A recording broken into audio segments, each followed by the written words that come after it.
Évangile de Jésus-Christ selon saint Jean. En ce temps-là, Jésus dit : « Puisque vous me connaissez, vous connaîtrez aussi mon Père. Dès maintenant, vous le connaissez et vous l'avez vu. » Philippe lui dit : « Seigneur, montre-nous le Père, cela nous suffit. » Jésus lui répond : « Il y a si longtemps que je suis avec vous, et tu ne me connais pas, Philippe. Celui qui m'a vu a vu le Père.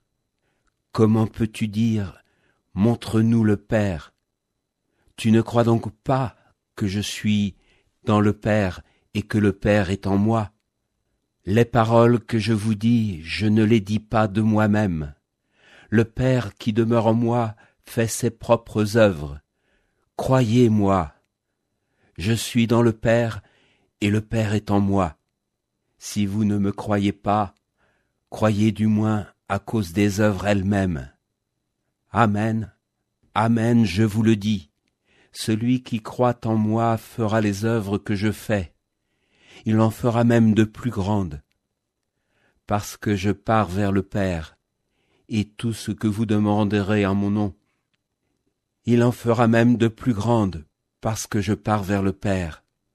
Et tout ce que vous demanderez en mon nom, je le ferai, afin que le Père soit glorifié dans le Fils. Quand vous me demanderez quelque chose en mon nom, moi je le ferai. »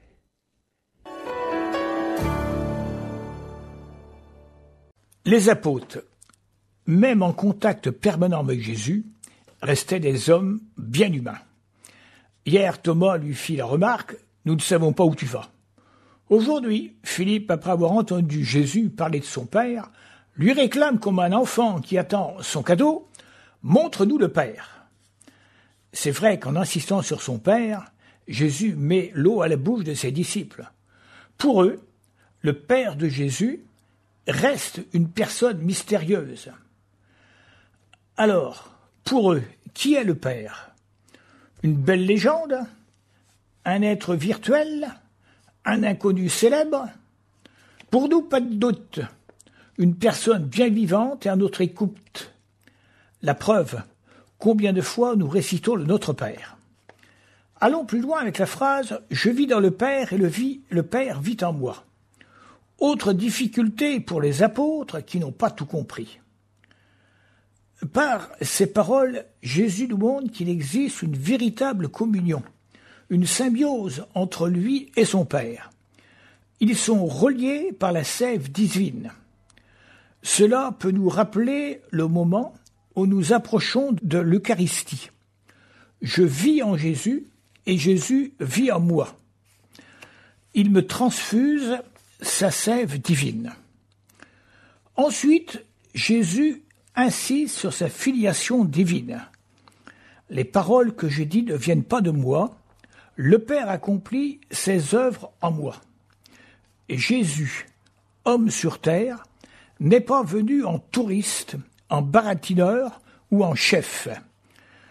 Il n'y a pas de lien hiérarchique entre Jésus et son Père, mais un lien parental, filial.